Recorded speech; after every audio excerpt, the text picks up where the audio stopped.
Namaste Bitia, myself JVN Neha Seni from Physiotherapy and Diagnostics. Here I am going to tell you about the anatomy of scalp and face. Scalp, from the anterior side of the skull, it extends up to the superciliary arches. Here lies the superciliary arches. This is the anterior extent of the scalp. And on the posterior side, it extends up to the external occipital protuberance and the superior nuchal lines. So this is the extension of anterior and the posterior extension of the scalp. And on the lateral side, it extends up to the superior temporal lines. This is the superior temporal line on the temporal bone as well as on the parietal bone. So this is the lateral extension of the scalp. Scalp is the part of the head that extends from superciliary arches on the anterior side up to the external occipital protuberance and superior nuchal lines posteriorly. And laterally it continues inferiorly to the zygomatic arches. So the scalp is a multi-layered structure. Scalp stands for S, means skin, C for connective tissue, A for aponeurotic layer, that is Galea aponeurotica, L for loose connective tissue, and P for pericranium.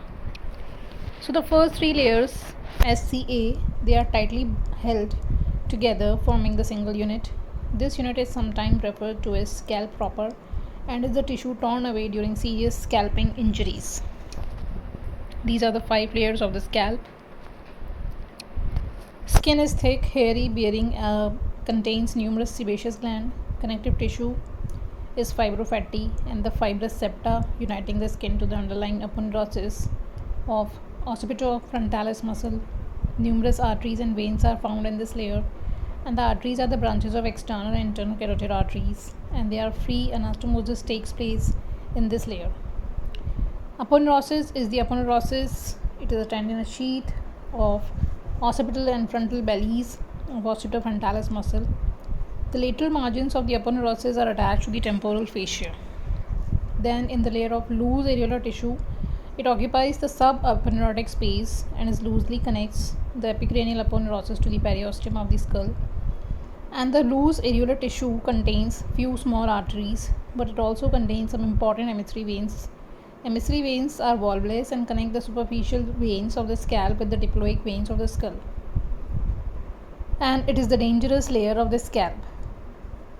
Since emissary veins, these are connecting directly with the intracranial venous sinuses, and these are open here and carry infections inside the brain, and the bleeding lead to black eye. So this is the black eye. Here we have the collection of blood in the loose connective tissue, that is the 4th layer, and causes generalized swelling of the scalp. The blood may extend anteriorly to the root of the nose and into the eyelids, resulting into black eye. So this is not direct injury to the eye, but it is because of injury in the 4th layer. So then the 5th layer, innermost layer, is the P, that is the pericranium. It fuses firmly with the bone at the sutures and with the periosteum of the adjacent bone, thus limiting the subperiosteal space. This is the occipitofrontalis muscle, which is in the middle having the aponeurosis known as Galea aponeurotica, which is forming the 3rd layer of the scalp, that is SCAA for aponeurosis. It is the aponeurosis of this muscle, occipitofrontalis muscle. So this muscle has 2 bellies anterior.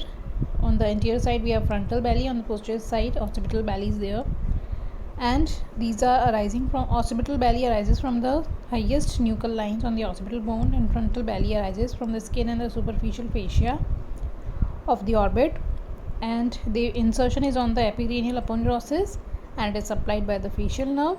And the muscle action is it moves the scalp and on the skull and raises the eyebrows. So this is the occipitofrontalis muscle. Then the sensory innervation of the scalp is from the 2 major sources of the cranial nerve or cervical nerves, depending upon whether it is anterior to or posterior to the ears. Anterior to the ear and the vertex, and posterior to the ear and the vertex. So this sensory innervation is divided into 2 parts. Now the innervation anterior to the ear is supplied by the supratrochlear supraorbital nerve, zygomaticotemporal, and auriculotemporal nerve. These all are the branches of trigeminal nerve, that is fifth cranial nerve. And the sensory innervation of the scalp posterior to the ear is supplied by the great auricular nerve, lesser occipital, great occipital, third occipital, and these all are the branches of cervical plexus. These are the cutaneous nerves of the cervical plexus. So this is the sensory innervation of the scalp, anterior to the ear and posterior to the ear. Then the arterial supply is also divided anterior to the ear and posterior to the ear, and is from the branches of external and the internal carotid artery. So external carotid arteries which are supplying posterior to the ear, these are occipital arteries, posterior auricular arteries, superficial temporal arteries, and then branches of the internal carotid arteries are supratrochlear and supraorbital arteries supplying anterior to the ear. So this is anterior to the ear by the supratrochlear supraorbital arteries, and posterior to the ear is posterior auriculotemporal arteries. So now the venous drainage of the scalp, the veins corresponding to the arteries, and these all veins collect and drain into internal jugular vein. Of the deep parts of the scalp by hemispheric vein, they also communicate with the dural venous sinuses. Then the lymphatic drainage of the scalp. The lymphatic drainage of the scalp follows the distribution and pattern of the arterial supply, and they drain into occipital nodes, and these are the parts of, then they further drains into upper deep cervical lymph nodes. So posterior to the vertex, that is posterior to the ear, they are drain into mastoid nodes, and anterior to the vertex of the head, they drain into preauricular and parotid lymph nodes. Preauricular means in front of the auricle, auricle means external ear. Then come to the face. The boundaries extends superiorly to the hairline, inferiorly to the chin, that is up to the hairline over here, and this is the chin and the base of the mandible, and on the side, that is the auricle. So these are the boundaries of the face. Forehead is common to both scalp and the face. Face is very vascular. It is richly vascularized face, blush and blank. Facial skin is rich and sebaceous and sweat glands. And wound of the face, they bleed profusely but heal rapidly. And sebaceous gland keep the skin oily but also smooth. And the muscles of face are known as muscles of facial expression, and they lie in the superficial fascia. In the face, there is absence of deep fascia, and embryologically, the muscles develop from the second branchial arch, and they are supplied by the facial nerve. There is no deep fascia in the face except at two places, that is around the parotid gland, and second is buccopharyngeal fascia. So buccopharyngeal fascia is around the buccinator muscle, and the fascia around the parotid gland. This is the parotid fascia. Now the bones of the face, it contains 14 bones along with mandible. Mandible is the movable, and other are stationary bones, and they are responsible for attachment of the muscles and also for controlling the facial expressions. These are the bones of the bones of the face. Now the muscles of the face, that is muscles of facial expression, they are supplied by the facial nerve since they are developed from the second pharyngeal arch. These are the muscles of face in the dissected cadaver. So the muscles are arranged in groups. One is the orbital group around the eyes, nasal group around the nose, oral group around the mouth, muscles of scalp, muscles of auricle, auricle means external ear, and muscles of neck. So these are the different muscles. First we discuss about the muscles of orbit, that is orbital group. Here we have two muscles, orbicularis oculi and corrugator supercilii. So orbicularis oculi has three parts: orbital part, palpebral, and lacrimal part. Orbital part originates from the medial part of the medial palpebral ligament and form concentric rings, and they return to point of origin. These are circular in appearance, and the action is closing the lids tightly. And the palpebral part originates from the lateral part of the medial palpebral ligament. So here we can see the orbital and the palpebral part of the orbicularis oculi, and medial ligament is on the medial side. This is the medial ligament, medial palpebral ligament, from where these are originating, these muscles. And then lacrimal part originates from the lacrimal fascia and the lacrimal bone and insert on the upper and the lower tarsi plate. And the action of this lacrimal part is dilatation of the lacrimal sac. So here we can see the parts of orbicularis oculi, the orbital part, palpebral part, and the lacrimal part. So this is the orbicularis oculi muscle. These are the actions of the orbicularis oculi. Palpebral part is for the light closure of the eyelid, and orbital part is for the tight closure of the eyelids. This is the orbicularis oculi. Then corrugator supercilii arises from the superciliary arches. As we have discussed in the previous slide, the location of the superciliary arches just above the bony orbit, and its insertion on the skin of the eyebrows, and action is produces the vertical wrinkles as seen in the image. The vertical wrinkles on the forehead, these are done by the corrugator supercilii. Then come to the next, that is the nasal group. Here we have the compressor nares, dilator nares, procerus, and depressor septi nasi. So compressor nares originates from the frontal process of the maxilla shown in the image. Insertion is a aponeurosis which crosses the bridge of the nose. So here we can see this is the compressor nares, and action is compresses the mobile nasal cartilages.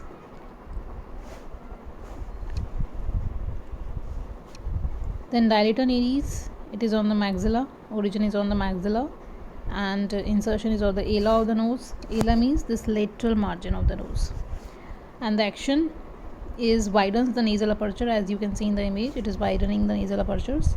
That is why it is named as dilator nares. Then procerus, it is very small part. It is originating from the nasal bone and inserting on the skin between the eyebrows. So it is depicting in the image the procerus muscle. Then the action is it pulls down the medial end of the eyebrows and wrinkling of the skin of the nose transversely in furrowing, as you can see in the diagram, the procerus. Then the depressor nasi septi muscle.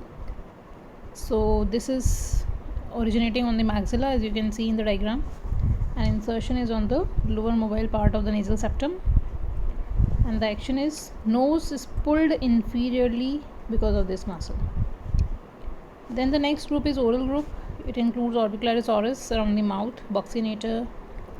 Then lower group includes the depressor anguli oris, depressor labia inferioris and mentalis, and upper group includes rhizorius, zygomaticus major minor, levator labiae superioris, levator labiae superioris alaquae nasi, and levator anguli oris.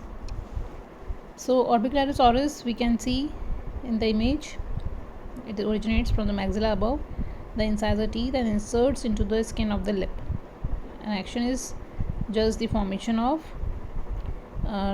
circling of the mouth.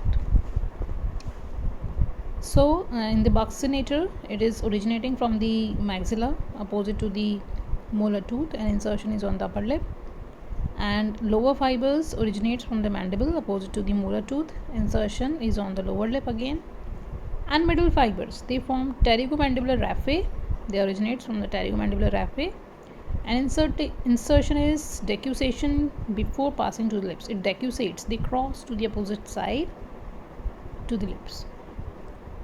Action is formation of whistle, means whistling. It is also known as whistling muscle because of whistling action, and it also helps to prevent the accumulation of the food in the vestibule of the mouth. So these are the two main actions of this buccinator.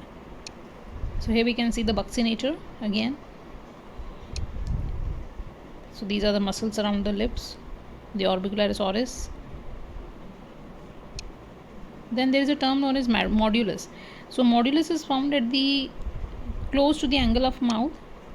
So as we can see over here, it is 8 to 10 millimeter lateral to the angle of mouth. This is the angle of mouth, and it is lying 8 to 10 millimeter lateral to the angle of mouth, and it is formed by the decussating fibers of levator anguli oris, zygomaticus major, buccinator, rhizorius, and depressor anguli oris.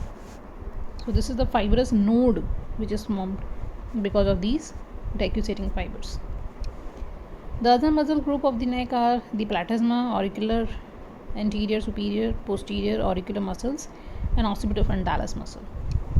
So this is the platysma in the neck. We can see this is the platysma muscle, and it is the origin is from the upper part of the pectoral and deltoid fascia. So pectoral fascia is fascia of the chest, and deltoid fascia is fascia covering the deltoid muscle. So from here it is originating, and insertion is on the base of the mandible. This is the insertion. And action is releases the pressure of skin on the subjacent veins and depresses the mandible and pulls the angle of mouth downwards. So these are the muscles of the face. These are the different facial expressions of particular muscle. So you can go through it. Now the sensory innervation. These are by the three nerves of the trigeminal nerve. Trigeminal nerve is the fifth cranial nerve, and it divides into three branches: ophthalmic, maxillary, and mandibular. So the three areas are over here depicted by three colors. That is, sky blue color is the area which is innervated by the ophthalmic nerve, and the light green color is the area supplied by the maxillary, and the pink color area is the area supplied by the mandibular nerve.